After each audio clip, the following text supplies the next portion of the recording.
Hello, Huskies back again with more Edmonton Oilers GM and franchise mode commentary. Last video we did the off season between season 6 and I think this is season 7. Yeah, we'll go with that. We won the cup last year. Woohoo! Way to go, team. Made a couple moves. Free agency wasn't very kind to us. There wasn't really anything there.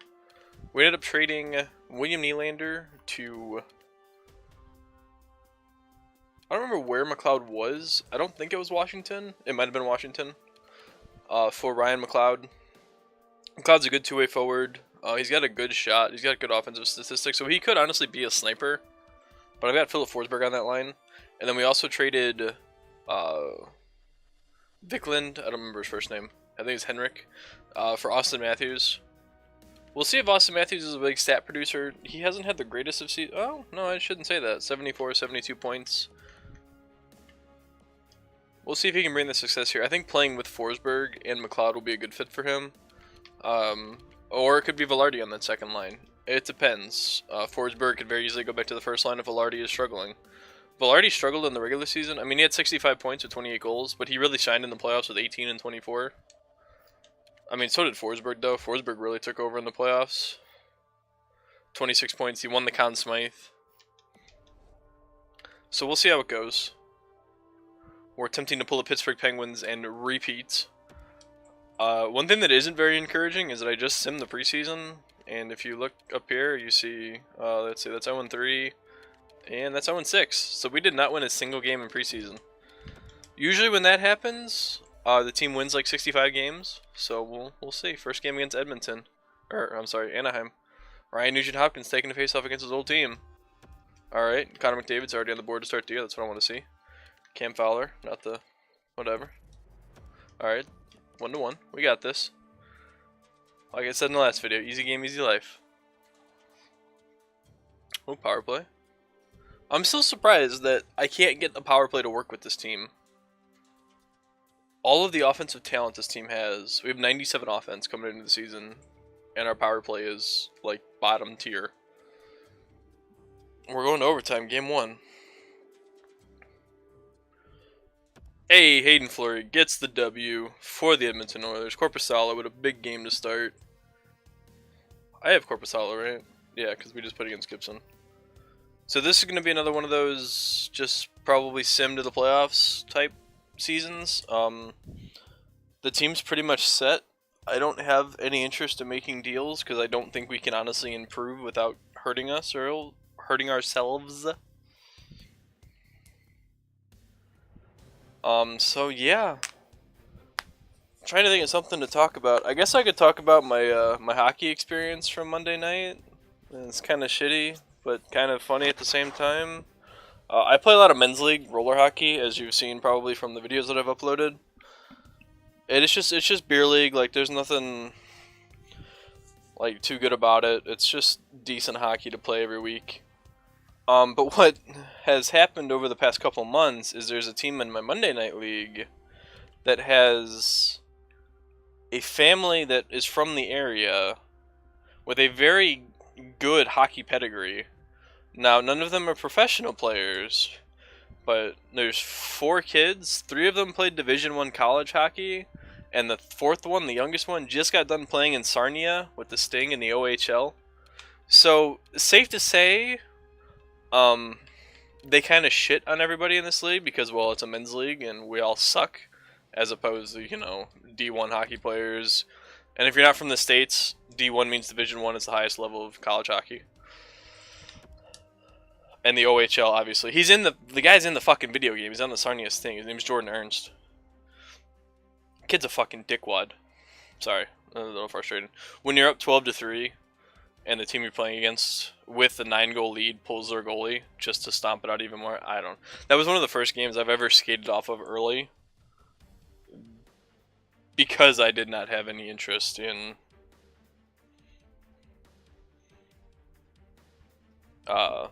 finishing that game. I'm not going to play Matt Martin. No thanks, bud. I'm not going to finish playing another 6 minutes of already down by 9 goals. Down a man. So that was just a frustrating experience.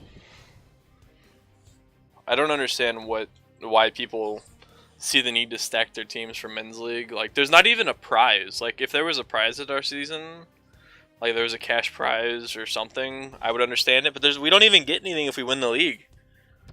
You get $100 off your next session. Like, woo. I think the team fee is already $1,200, so woo, you save $100. Oh boy. So that's just my little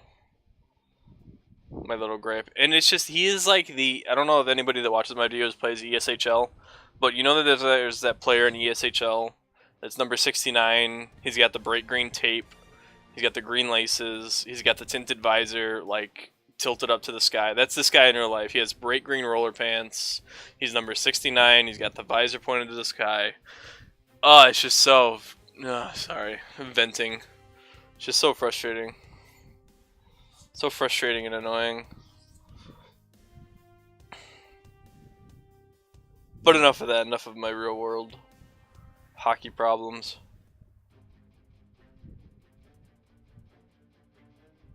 Man, we've lost. We're struggling a little bit here. I'm gonna have to look at stats here at the end of December and see what's going on. We're 15, 14, and 2, and not the best, but I mean, if you watch my San Jose series, this is kind of how we started our most of the season we're currently in, and we're currently in the playoffs. We started off 500 for maybe the first 2 months, 2.5, and then we blistered to the end. Like, we won 25 of like 28 games, and we finished with like 50-something wins. We won the President's Trophy. The team did not look like a President's Trophy team for most of the season. 18, 15, and 2. 3, sorry. Alright, there we go. I was waiting for. Aiden Fleury's healthy. 97, 90, 95. So maybe come off season, I need to improve my defense somehow. I don't think I can improve my defense though. That's what I'm kind of struggling with here. Oh, Foster's not a happy camper. Do I have anybody that can play down a role? Dunham can. Because Foster's not like in the... he's a minus 14. Holy shit. Fleury's a minus... yeah, so I gotta separate those two. Let's go look at the stats since I'm at the screen. Holy fuck, those two are not doing well.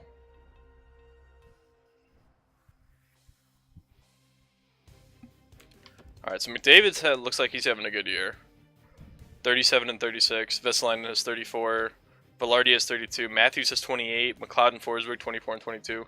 So, I mean, my top 6 is doing what they're supposed to. Stecher and Timothy both have 22 and 21. That third line, though, Solara, Leipzig, and Gabriel. Oops, dropped my phone. They're all big. My bottom 6 is just not scoring, and they're not keeping the puck out of the net either. They're all... my bottom 6 is what's really harping on our team. Alright, so I need to go play around with my bottom 6 here. That's what that tells me. I don't necessarily need to, like, make trades, per se. I just might need to swap some things out. Let's put Gabriel on the 4th line. And let's see if that makes it different. Because, I mean, I'm accustomed to this third line scoring a decent amount of goals. So we'll start with that change for now. And that might have been just a combination of them playing with Fleury and Foster as well. So let's do that small change first before... I don't want to do anything rash. Because I don't know entirely what I could do. I don't have any cap space to work with. And I really don't want to handicap myself because... come off season, I have to sign Timothy, Matthews, and McLeod, and I think I've only got, I think I have 3 or 4 million in cap space right now, so I don't necessarily know if I'm going to have the cap space to sign. Oh, Timothy, you're not hurting that re-sign, bud. I have to sign Foster too, and Foster's... well, his morale is shit right now. He's a good player. And he's still on an entry-level deal. So he's going to want to get paid. Alright, Timothy's back. We're still losing, though. And again, it's not my top 6. We're actually out of a playoff spot right now. Holy shit.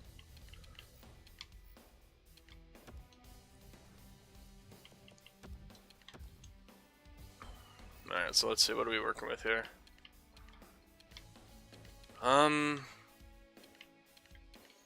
For being two-way forwards, these guys don't have the best defense.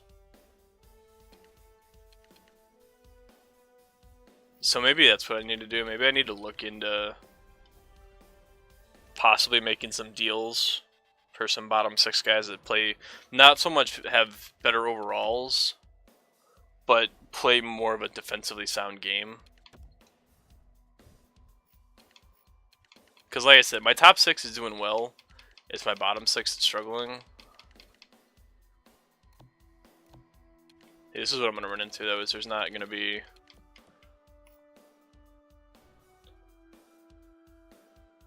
This Cole Baker guy, though, he's a grinder. And what this does, if I make some moves here, Barbashev's actually a pretty good player. Max Jones, he's a power forward. Gustav Nyquist. See, I'm kind of feeling that Cole Baker kid. Because he's got really good stick checking and high defensive. His faceoffs are bad, but he's a winger. Yeah, I'm going to see if I can get this Cole Baker kid. I said he's only an 80, but he's got no trade value whatsoever. And I don't have that much cap space. So if I can move... Oh, maybe I should have started this Lang kid. He has 90 defensive awareness, but the rest of his defense is shit. Alright, so what... Was Gabriel the dude that had horrible... He's minus 15. He makes 2.1. So yeah, let's see if we can do just a straight up Gabriel for Baker. Will they take this? Trade accepted. Alright, so... Like I said, Cole Baker, that saves me $1 million in cap space. He plays significantly better defense than Gabriel does. They're the same role. They're both grinders. He's only 79. That doesn't concern me. Morale, he's an 80. I don't care about overalls for my bottom 6. I solely want stats. He's a good skater. He's physical. But his defense is what I'm hyped about. And if I can move Connor Brickley for a better defensive guy, I'm going to see if I can find that. Just still sorted by defense. It is. Davidson. Christian Davidson. How much do you make? You don't make anything. 4-star defense, 87 defensive awareness, 83 shot blocking, 84 stick checking. Decently quick. Alright, so he's someone I want to come back to. Austin Krause. They have Max Pacioretty. Didn't I have him? He was here, wasn't he? Is that yeah, that was this one, right? Yeah, I traded him, I think after the 54-point season I traded him. How the mighty have fallen. Yeah, Gurney is 36, but still. Max Domi. Alright, so Davidson's someone to come back to. He's a right winger. Actually, let me go back to him. What was his role? Is he a two-way forward? He is. So if I could trade Connor Brickley for Davidson somehow, that'd be nice. I'm going to kind of look around here and see if I can find quality two-way players that aren't terribly expensive. Because like I said, I'm also off to kind of help my cap space situation here. Gergensons has good defense, but he makes 3.5. Josh Levo, no. Tyler, no. I see we're getting to the 3 stars. I kind of want at least 3.5 or 4-star defensive guys. Cam Atkinson, he's 35. Jeez, he's got good defense. No, he doesn't. Brett Kemp, wow. They got lucky. He was a 14th pick. Damn. Usually you see guys like that are. Sebastian Aho, my boy. The best fucking 4th line sniper you're ever going to find in this game. I already have 14 minutes. I think I'm going to settle on the Davidson kid, see if I can get him real quick. Draisaitl. Jonathan Tay is still, he's a 5-star defense. Yep, he's 36. He still probably makes a ton. How the mighty have fallen. Although they've drafted really well. This dude's a sniper. Look at those defensive stats, man. Vlakov Kundratek? Where are you from? Czech Republic. He's like a Marian Hossa. A young Marian Hossa. Goddamn. Yeah, I'm gonna go back to Arizona. I like the Davidson kid. See if we can get him. He's got some trade value to him, so I might have to give up something with... They don't want Connor Brickley. So, do I trade him Brandon Leipzig? I really like Leipzig. How much does Connor Brickley make? He only makes 1 million. Or 1 million. Otto Sumpy, 3.5 stars. I have good defensive forwards, because you see my best... Baker already comes in as a better defensive guy than all of the guys on my team. I really like Solara. I don't want to move him. Although he's definitely had a drop in production. He makes 2.9, but I don't have a center then. Unless these guys can play. Can these guys take faceoffs? 75. Sumpy. Velarde has 86 faceoffs. He's a winger. Why does he have such good faceoffs? Alright, so if I were to trade Solara, I don't have anybody to play center. Can you play center? You're not going to let me look, are you? Nope, I have to hit his name. God, this stupid trade screen, man. So frustrating. You have 71 faceoffs. Okay, you don't have the best faceoffs. So let's see. Do I just trade Connor Brickley and...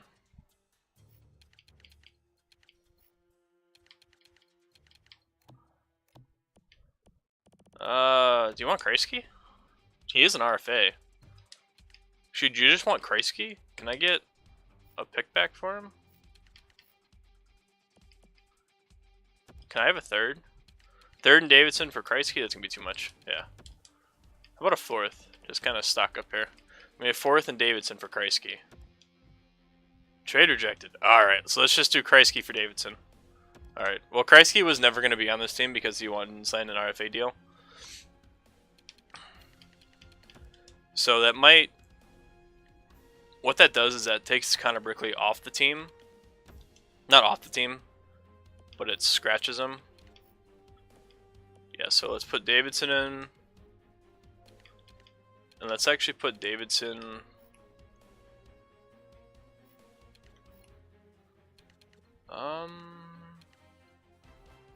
Let's put Godolbin on the fourth line.